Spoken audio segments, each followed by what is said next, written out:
as we've kind of understood from earlier presentations, the general Dhamma delivered by the Buddha can be divided into two major approaches, or vehicles as they're called, conveyances. The common vehicle, the Shravaka vehicle, the vehicle of the disciples, which is for those who wish to achieve at best liberation from their own personal suffering by following the path set forth by the Buddha in the general sutras, general discourses. But Lord Buddha also gave the teachings for those followers with greater motivation, the motivation we call bodhicitta, the motivation was to achieve Buddhahood for the benefit of others. And for those he taught the great vehicle, the Mahayana path, culminating not in merely personal liberation from suffering, but in achievement of a level of Buddhahood, that is to say, the state of being endowed with the capacity of limitless compassion, all-pervasive wisdom, and fully effective power. So that is the Mahayana, and its causal basis is none other than the bodhicitta. In fact, we consider that even those who initially don't follow any vehicle will eventually find their way to not just the Dhamma, but to the Mahayana. And those who practice the Hinayana, the Shravaka vehicle, will eventually find their way to the Mahayana. In short, everybody will, all sentient beings eventually will achieve Buddhahood, because all have the capacity, and that the nature of their mind is none other than the Buddha nature, the fundamental purity of mind. So, in regard to the Mahayana, we can say that it too has a twofold division, what we call the common Mahayana and the uncommon or special Mahayana. The uncommon Mahayana, the common Mahayana, I should say, is what was taught by Lord Buddha in the discourses, the extensive Mahayana discourses, whereas what we call the uncommon Mahayana was taught by the Buddhas, first of all in the pure realms, and then later was disseminated in this world, and that was presented in the tantras, or the esoteric teachings. So the scriptural basis for these two types of Mahayana is different. The sutras for the common Mahayana and the tantras for the uncommon Mahayana. The common Mahayana, it is a fully effective path to Buddhahood, but it relies upon us practicing what we call the vehicle, the perfections, the 6 perfections, hence it's sometimes known as the vehicle of the perfections. Those perfections are what the Bodhisattva, who has generated bodhicitta, engages in order to bring to ripening the 2 accumulations of merit and wisdom. And in short, the 6 perfections are the practice of giving, the practice of moral discipline, the practice of patience, effort, meditation, and wisdom. And they're known as perfections, or paramita in Sanskrit, because firstly they issue not from the motivation simply to achieve one's own benefit, one's own liberation from suffering, but indeed to achieve the benefit of others by culminating in Buddhahood. They're perfection in that sense, they're not simply ordinary virtues. But they're perfection also in the sense that as the Bodhisattva engages in them, he or she tries to bring to their practice, whatever it is, giving or perfection of morality or whatever, the wisdom aspect that understands that in truth there is no truly existent giver, for instance, no recipient, no act of giving. All these are mutually dependent. In this way, he or she is able to practice the perfection without any grasping it as something solid or real, which would then, as it were, solidify their sense of self-clinging rather than leading to Buddhahood. So, although in some senses giving, moral discipline, and so on, may be practiced even on the common vehicle, Shravaka vehicle, they become perfections when they have this vision applied to them, of emptiness, and when they issue from the motivation of bodhicitta. So it's said, for instance, Sakibandita said that if we practice the 6 perfections, the essence of which is compassion and wisdom, then we can achieve Buddhahood at best in 3 incalculable eons. So it is a long, slow, but very safe path to practice. And the reason is because in the perfections, or common Mahayana, we concentrate generally on accumulating the causes, merit and wisdom, which will finally culminate in the achievement of Buddhahood. Buddhahood of the Dhammakaya, derived from the wisdom aspect of the perfections, and the Buddhahood of the Formkaya, the way in which a Buddha manifests for others, derived from the activity aspect of the 6 perfections, the skillful means aspect of the 6 perfections. So that is the common Mahayana, or as you may call it, the perfections vehicle, or as we could call it, the causal vehicle. All these are synonyms for the common Mahayana. And as I say, it is a fully effective path.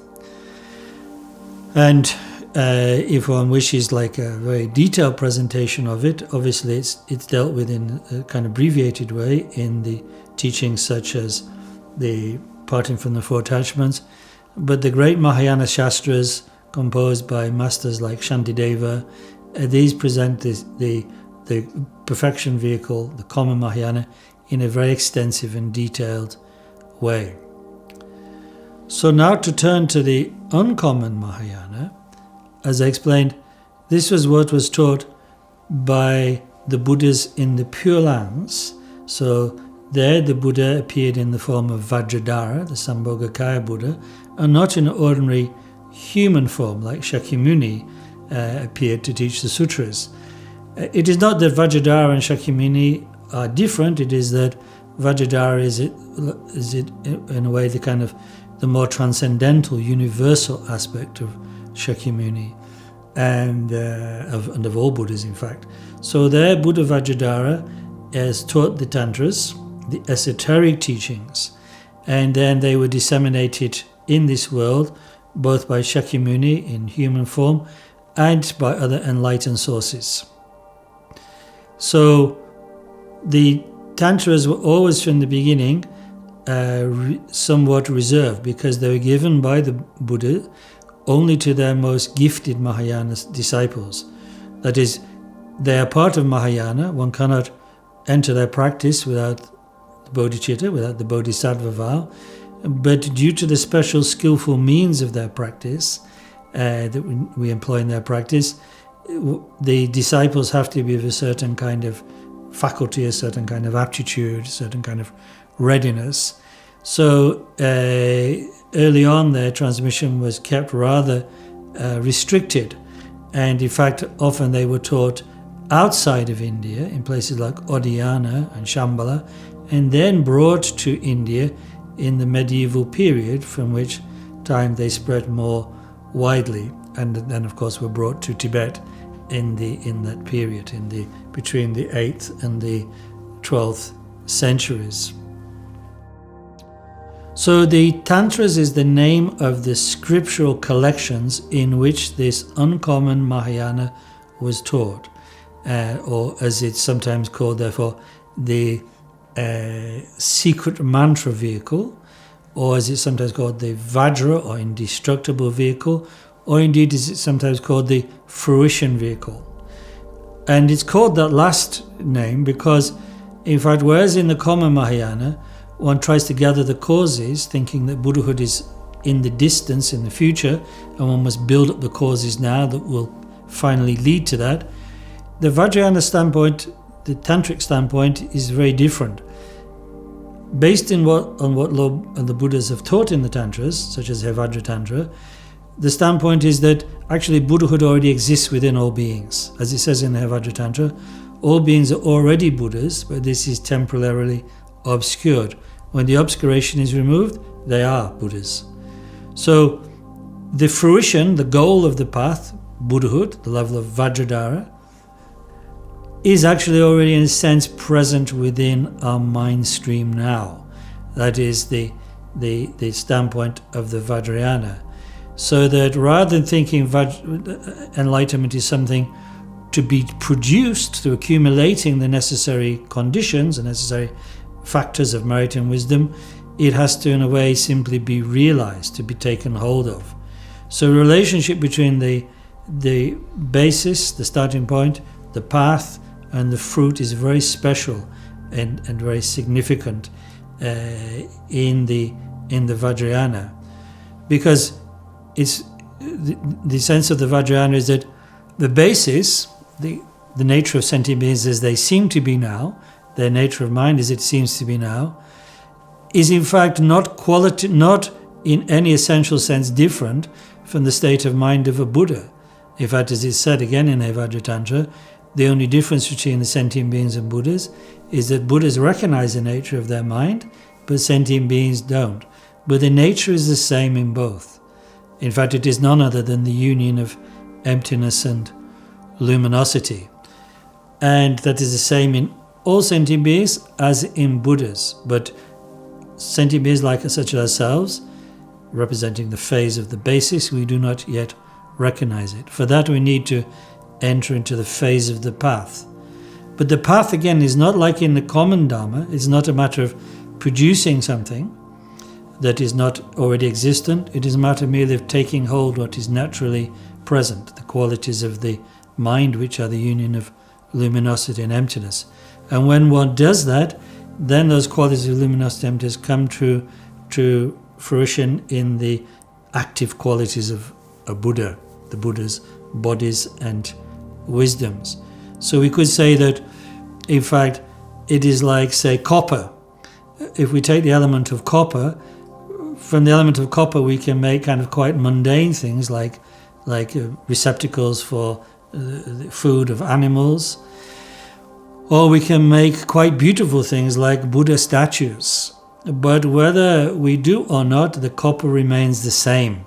So similarly, the nature of sentient beings, the mind, the causal basis, as we call it, does not differ whether they are not practicing the path, or whether they're practicing the path, or whether they've reached the end of the path. The nature does not change. It is merely whether there is recognition of it or not.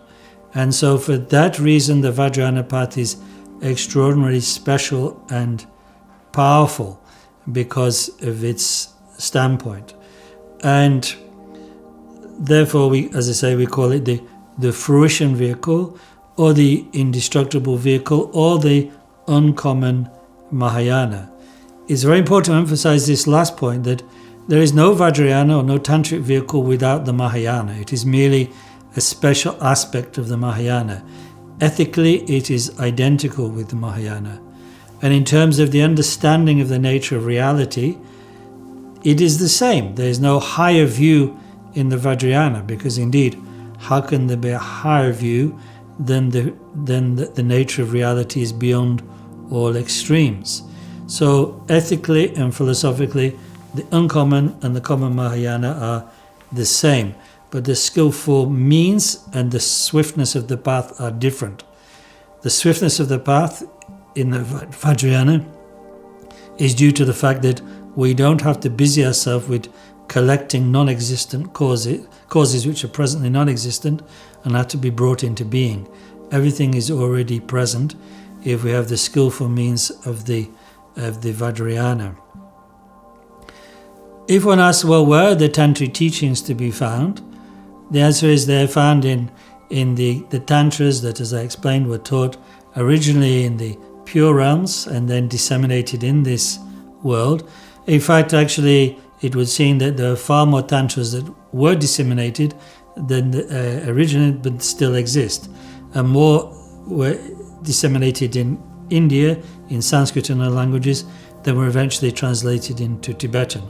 But still we have a considerable number of tantras that are still existent and through which the transmission still exists.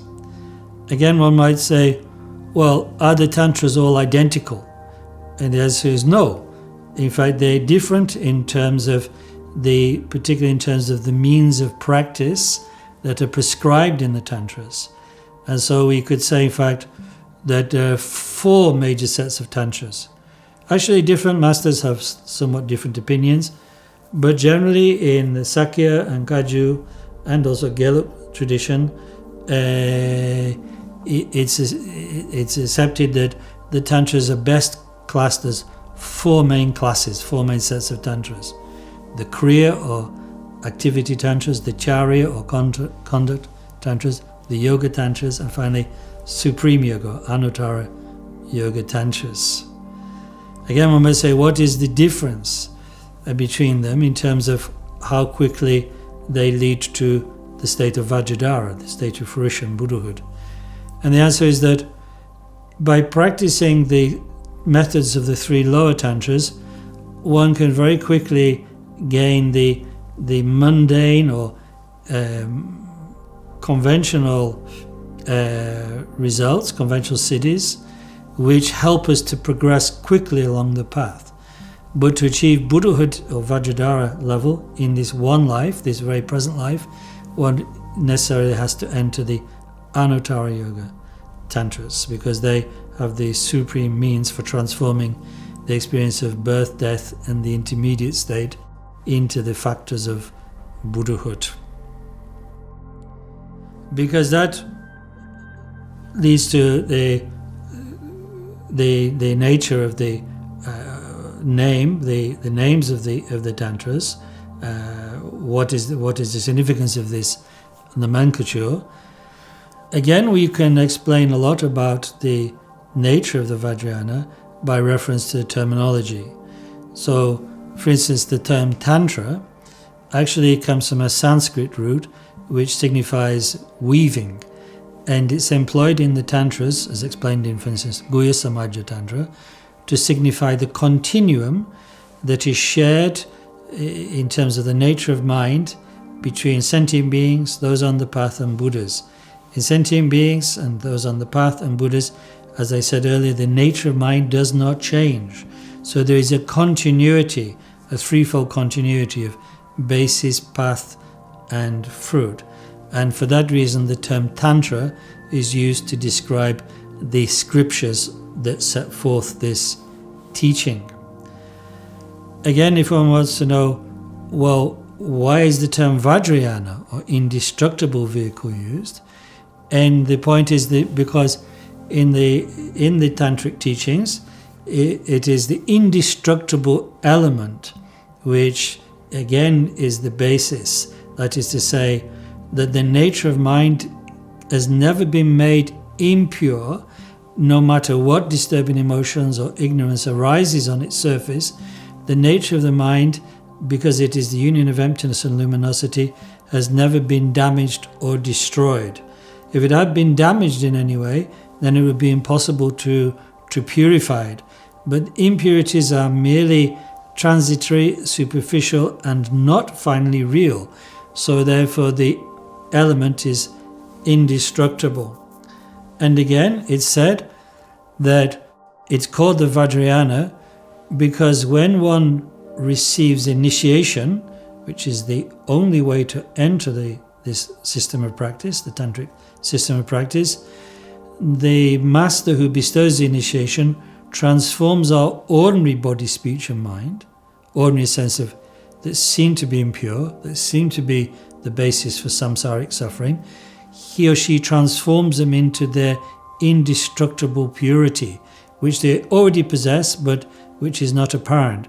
So in Vajrayana, our body, speech and mind become Vajra, body, speech and mind, become the enlightened body, speech and mind.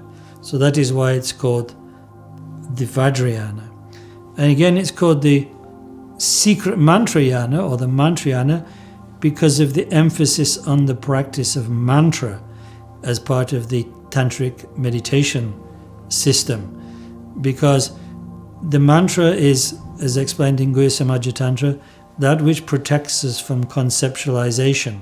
Conceptualization is the activity of ignorance, which does not allow us to recognize our fundamental pure nature.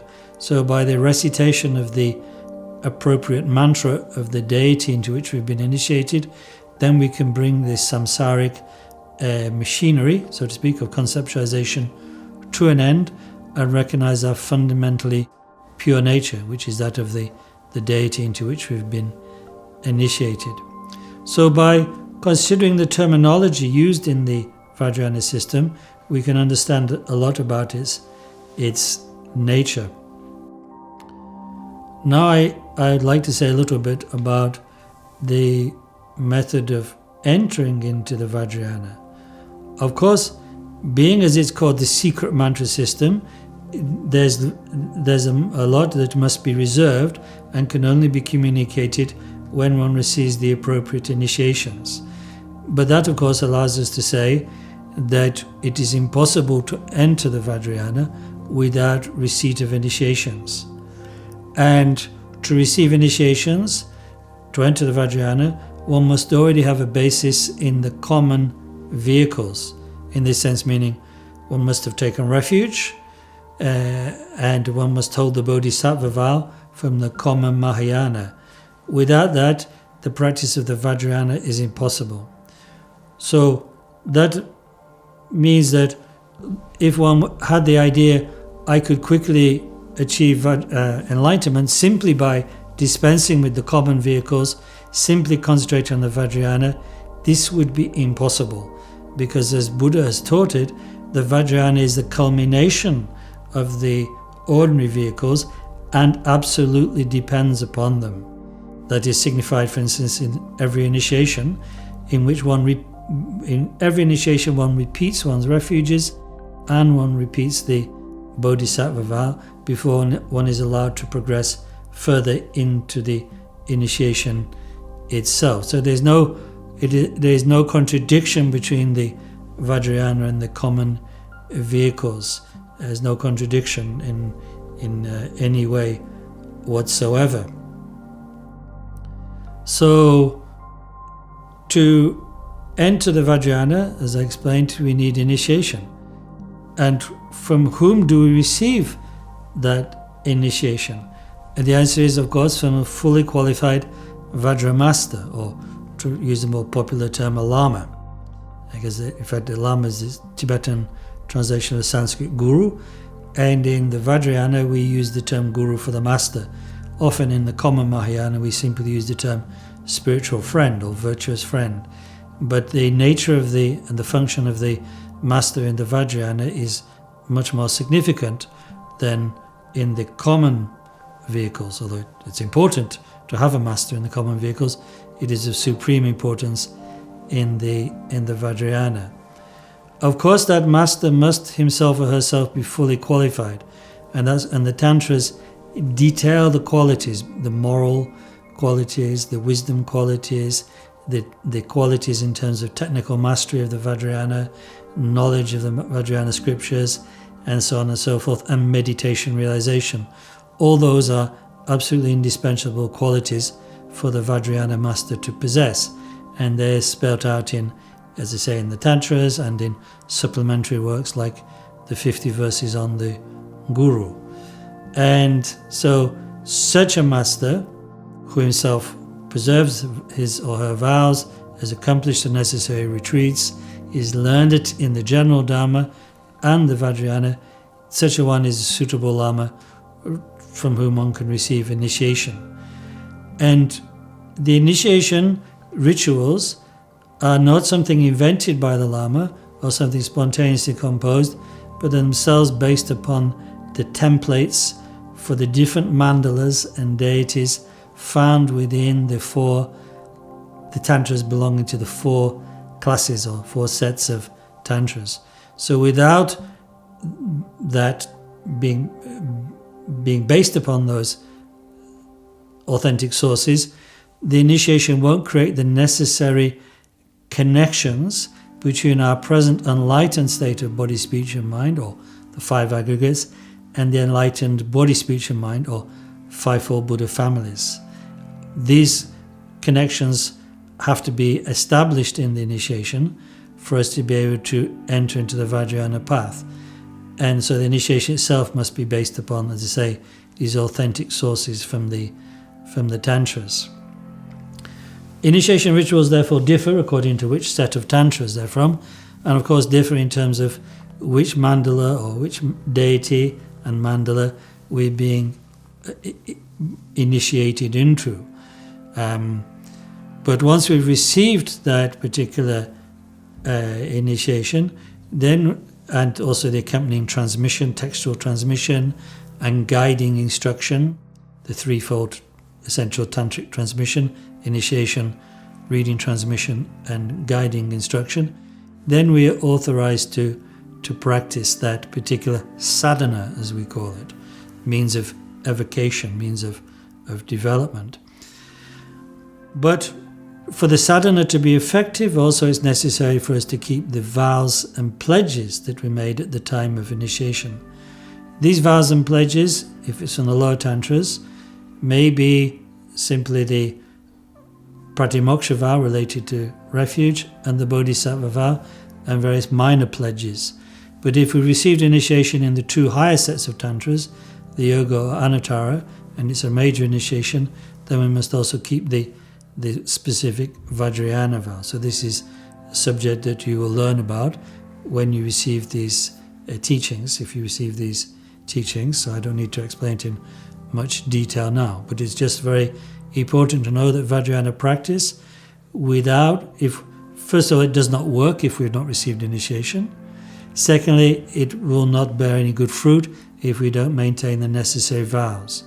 But if we receive the initiations, the appropriate initiations for us to do the particular practices, if we keep the vows and then we do the practice properly, then we'll gain the accomplishments, or as they're called, the siddhis, the accomplishments, be they the so-called mundane ones of pacifying, enriching, magnetizing and wrathful activities, which are qualities that will help us to progress quickly along the path, or the supreme siddhis of complete realization of Mahamudra itself. So that is, in a way, the basic pattern of Vajrayana is initiation, vows, sadhana and siddhis. So that is the method, dependent on the Lama, of receiving those things and then doing the particular practice. The sadhanas themselves, you need to receive them properly, of course, to have a real understanding, but in fact they revolve around the transformation of our body, our speech and our mind into those three purities of the Buddha's body, speech and mind. So they involve visualization, sometimes some kind of ritual actions and mantra recitation, and some formless meditation. These are all parts of the techniques of the Vajrayana sadhanas. If we enter into the Anuttara Yoga, Supreme Yoga Tantras, such as Hevajra, Chakrasamvara, Kalachakra, Gya Samaja, and so on, then, as I mentioned earlier, it is possible to achieve the level of Vajradhara in this very life, because in the Anuttara Tantra, we can, through the extraordinary skillful means of the Vajrayana, of the Anuttara Tantra, as it's said in the Hevajra Tantra, that which enslaves the fools liberates the wise, meaning that even that which appears to be samsaric actually can be transformed into nirvana by the special techniques of the Anuttara Tantra. Because finally, there is no kind of separation between samsara and nirvana. As all phenomena are naturally empty, samsara only appears through our projection, our impure projection based upon our illusory vision and our karmic vision. So we see that which is naturally pure here, externally, ourselves and other sentient beings. We see that which is naturally pure as impure, and therefore we generate the disturbing emotions and negative karma and so on towards it. But if we apply the pure vision through the practice of Anuttara Tantra, then that which seems to be samsara is revealed to be nirvana. And therefore the very samsaric processes of birth, death, and the intermediate state themselves can be transformed into the three aspects of the enlightened state, the Dhammakaya, the Nirmanakaya, and the Sambhogakaya.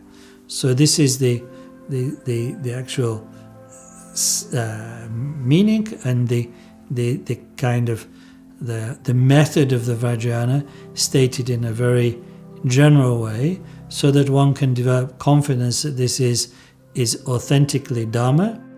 It is not contradictory with the common vehicles, and is the swiftest and most effective means for fulfilling one's bodhisattva vow to achieve the level of Buddha, or as we say in Vajrayana, the level of Vajrayana for the benefit of all sentient beings.